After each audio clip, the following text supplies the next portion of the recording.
the Spanish flu pandemic. It claimed the lives of up to 100 million people. You know what? Thank God I live in 2024. What you mean 100 million people died to a little cough? Now I can take NyQuil. Back then, you're done. What's good, YouTube? Today we're gonna be looking at what the worst time to be alive in history was. You know, for a black man like myself, so long as I wasn't alive during the 1900s, I think we gonna be alright. Without further ado, let's get started. What was the worst time in history? It gotta be like during the dinosaurs and shit like that. Hypothetically speaking, what you gonna do if you see a T-Rex? Like, you're already cooked. The Time magazine decided it was the year 2020. All right, yo, Time magazine, are we just skipping the dinosaur era?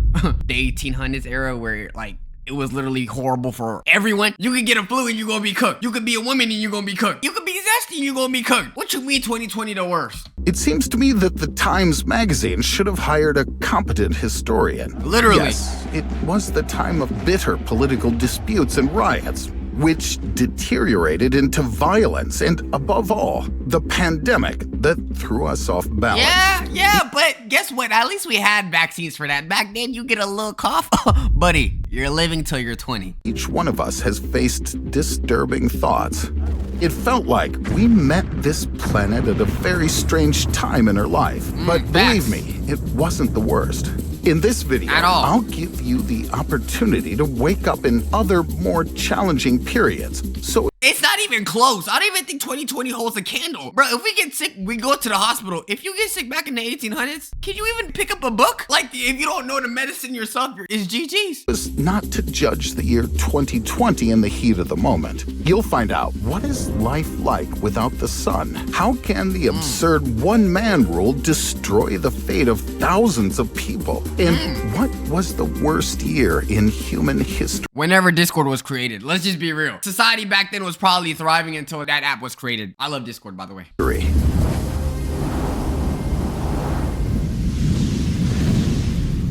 All right, let's get started. You woke up very early to sharpen your spears for mammoth hunting. You are a representative of the Clovis culture, and you lived during the Younger Dryas in North America. Yeah, you see, even this era is worse than 2020. If I'm hungry, I'm gonna go on Uber Eats and I'm gonna order me a burrito, some tacos, or a burger. Maybe a sandwich. What you gonna do in this era? You gonna have to cook your food. And I don't even think spices were like that. Suddenly, you see a strange star with a long white tail in the sky. GG's. It keeps increasing day by day. GG's. You live at the time when people, of course, don't know a thing about space yet, and they're unaware that this strange star is actually a huge asteroid composed of fragments up to 4 kilometers in diameter, and that this deadly object crashes into the ice sheets of North America and Europe. The energy released at that moment triggers a series of fires. You grab your wife, your kid, And you can't even Uber. You can't even do a plane ride. You gonna have to make a run for it. Right now, we can at least stop by homes if we're visiting different countries. Right here, what? You're gonna make stick huts? You gonna have to live like a real Minecraft life. This not gonna work out like that. And you gonna have to hunt for water and food. You can't just order it. There is no way 2020 even holds a candle to these years. and run away from the fire. A huge amount of ash from burned, dense continental Damn. forests is mixed with an astronomical amount of water vapor released into the atmosphere from within the Earth-impacting asteroid. And you don't even got shoes to wear. You wear, like, what, some tree bark sandals? At the very least, you know, have equipment to go from place to place. This black veil covered the sun. So your journey continues in the dark. Glacial water starts melting. Damn. You can see the waves 200 feet high rolling through the north. Damn. Nowadays, they would have fully covered the Tower Bridge. Only a short time ago, you were running away from fire, and now you're afraid that you and your family will be swept away by the waves. Meltwater rushes into the Atlantic. Ocean currents will stop for decades, plunging the world back into the Little Ice Age, which will last for 1,000 years. And y'all don't even got like puffer coats like that. The coats y'all gotta use, you gotta hunt for the animals. Now we can at least just order like clothes online. But back then, nah, no, if you don't know how to construct the clothes, like I love clothes, but you told me to make a jacket, We're cooked. You can tell me how to make underwear. I'm cooked. Back then, if you don't know how to do anything, oh, buddy, you're gone. Money's worthless. Now you're a homeless nomad who wanders in search of at least some surviving plants or animals to feed his family. Or should I say, those who didn't die on the way. And if in ancient times people's lives were threatened by space phenomena, with the development of society, universal damage could be caused by people themselves. The worst time for political reasons. You wake up early again because you're a poor Chinese farmer in the late 20th century. I didn't even think about that, bro. If you live in America, compared to the rest of the world, you're already pretty rich, bro. You feel me? Back then, there was people working for like 2 quarters, bro. No, there's people working to just survive. You must go to work and earn points. Many years later, such a remuneration system will be shown in the Black Mirror series as a version of events in the near dystopian future. We playing video games? We playing video games to survive? I didn't know they were crafty like that in the 1800s. Sure. And the viewers won't even know that such things already existed in the past. The Chinese leader, Chairman Mao Zedong, developed an economic and social plan for rapid modernization. Wages and money are replaced by work points. There's no private property either. From now on, everything belongs to the commune. I'd be damned if I gotta go take a dookie and the dude come in the bathroom and saying, oh, my turn, gang. Oh, get your ass on out of here. Huh? Bro, no. There should be things that belong to people. There's no way that any government official could just come to my crib and be like, this is my house now. Millions of skilled farmers get transferred from farming to manufacturing. There's nobody to harvest crops, and they start to rot. You're desperately trying to save the harvest. And then Mao orders to exterminate all the sparrows to stop them from eating the cereal seed. You killing the ecosystem too? They just birds. Are you even planting enough food if they killing everything? You are shocked by such a foolish political reform because once the sparrows are exterminated, there's no one to exterminate locusts.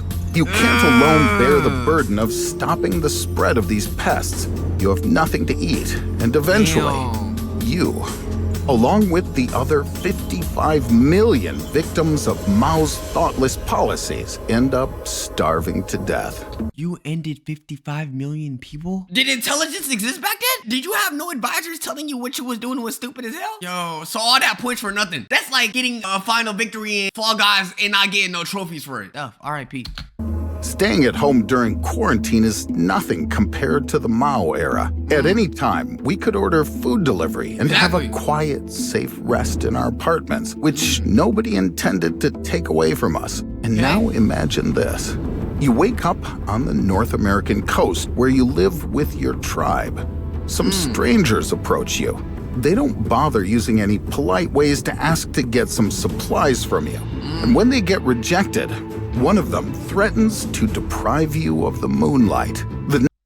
You don't want me going outside? Okay, apparently we had Discord mods existing back then. Next night, the moon seems to be stolen from the sky. When the strangers come again, you share food with them. You just don't know that you're dealing with Christopher Columbus. Yo, I'm not gonna lie, he was chopped. The only thing you needed to discover was looks maxing, not another country. I can see why the Native Americans were kind of scared. Does this man look friendly at all? I'm sorry, if I'm greeted with a dude like this, I'm telling you to evacuate. He's very good at astronomy, so he managed to fool you because there was a lunar eclipse that day. This man's visit triggered a series of horrifying events. When Columbus discovered America instead of Asia, all of Spain rushed to this exotic country.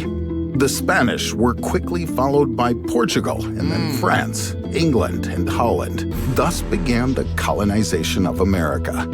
Finding no initial resistance from the local population, Europeans behaved like aggressors. Honestly, that gotta be the most scariest thing to have as people living in the country. Like, what you mean we all just chilling, vibing in our area, you know, having the time of our lives, just trying to cultivate the land, and we see random ships pop out. We never even see some shoes, and you pulling up with boats and some cannons and diseases. Killing and enslaving Native Americans. The Spanish conquerors were particularly cruel. They looted and burned the villages of the settlers and then killed them. You managed to escape from the invaders' attack, but in a few days, people in the tribe started getting a fever, feel nauseous, and suffer from whole body aches. The thing is that after contact with European settlers, the entire tribes that had been isolated from the world for years started getting exposed to new diseases such as smallpox. That's crazy to even think, because the way history painted Native Americans like they were the dirty ones, or like they were the ones that were out of touch, they're the ones getting infected by Europeans. What does that got to say about Europeans? You're dying in a post-apocalyptic wasteland, knowing that your tribe and culture were destroyed by the conquerors. The only thing that might be more dreadful is times of large-scale military conflicts when there were great losses on all sides. You wake up, but this time in the middle of the night. You and those of like mind conspired to set fire to a Catholic church at midnight tonight. Also, military back then was a little goofy. Like, y'all had to line up in straight lines and attack people. Like, at least now we got, like, what? Snipers, ARs, grenades, tanks. Like, you have a better chance. Back then, all you had to do was run in a straight line and hope that you wasn't gonna be stick down. The chances of surviving were pretty low. There's not no, like, kung fu, nothing. None of that. You're cooked. You're a student at Charles University in Prague, and instead of gaining education, you have to fight for your religion and freedom in the military conflicts between the Holy Roman Empire of the German nation and the rest of Europe. It all started with a series of religious struggles between Protestants and Catholics. In southern Germany, only a third of the population survived the war, which eventually lasted for 30 years. We can't just all get along. Why can't everyone just believe what they want to believe and just get along together, bruh? We're all humans at the end of the day. Like, come on, bruh. Y'all ain't gotta kill each other behind it.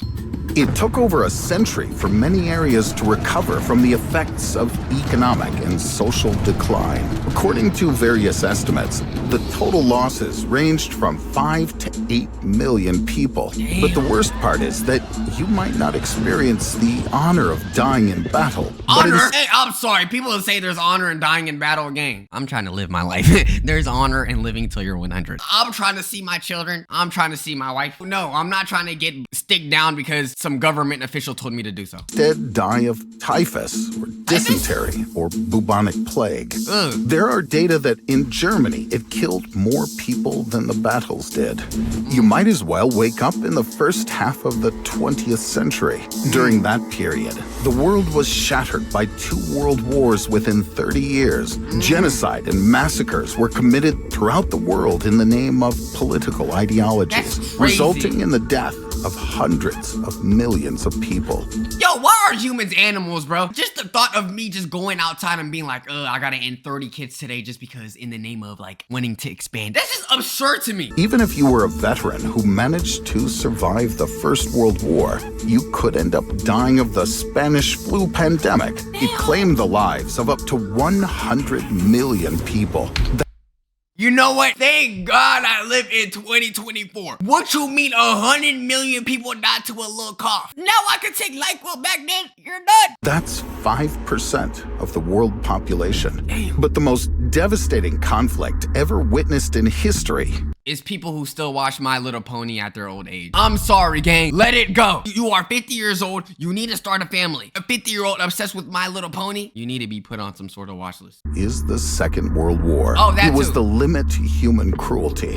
In addition to military actions, which obviously claimed many lives, Nazis were ordered to exterminate all Jewish people, as well as Roma, some Slavic people, Jehovah's Witnesses, the LGBTQ plus community representatives, and people with mental and physical disabilities. Yo, that's crazy, bro. What you mean you're deciding if somebody that's a little, in the head is alive or not? They're already born with some difficulty and you want to make their life more difficult? During those years, the number of deaths reached 18 million people. All right, but the aggression came not only from Nazis. On August the 6th, 1945, America dropped an atomic bomb on innocent civilians of Hiroshima in Japan. It exploded with an energy of 15,000 tons of TNT. That's a lot of Minecraft TNT. I tried putting that much before and the app crashed. So you know if that shit is in real life, oh, you're cooked. The bomb demolished and burned about 70% of the buildings. The explosion killed about 40,000 people, and those who survived suffered from chronic diseases, cancer, and other effects of radiation for the rest of their lives.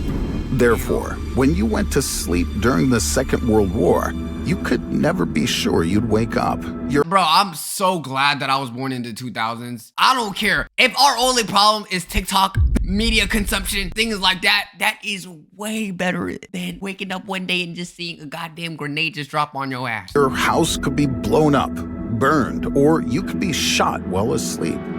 But still, what's the worst time to be alive in history? What? The final event I'm going to tell you about is very similar to the disaster I started with. The worst morning in history looks like this. You wake up in Iceland in early 536, and you can't see anything around you because of a thick fog. At that time, the sky above Europe, the Middle East, and parts of Asia got covered by such dark fog that it blocked the sun for a year and a half.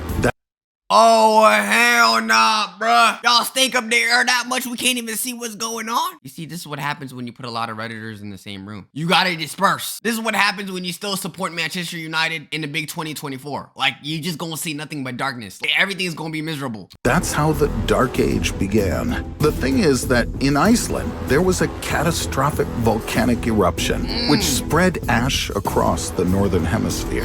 But you don't know that. And you think the tragedy is some dire omen of heaven, as if the last time I see a bigger bust than that was Mbappe signing to Real Madrid. A higher power is punishing you for something. You're trying to bundle up because the Earth's average temperature dropped sharply between 1.5 and 2.5 degrees Celsius. Ayo! And so this went on for 18 months. Thus began one of the coldest decades in the last 2,300 years. See, I don't know how y'all do the code. I could barely do snow. I could barely put my hand in the refrigerator. I can't even bite into ice cream. And y'all are living in these conditions.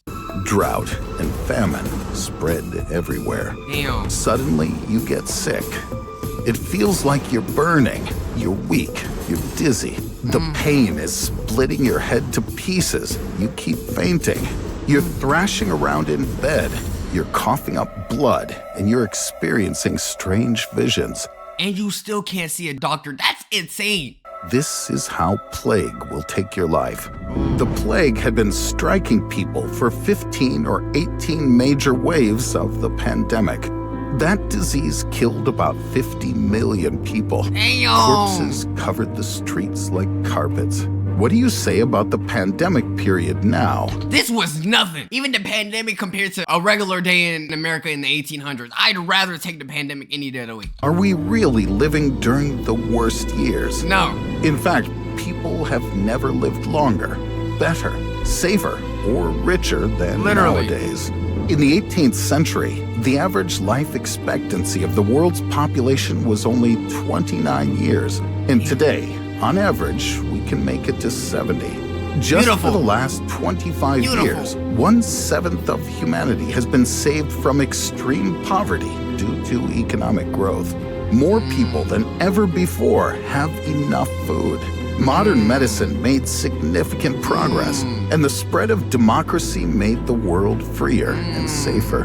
Amazing. This stunning leap is the greatest achievement in human history. But we still have people eating chitterlings. We still have people eating olives for fun. Like, we still have things we gotta do in society to be better, right? We still got cocoa melon existing. We still got our fair share of issues, but, you know, it's definitely better than living in an era where somebody can cough on you and you're dead.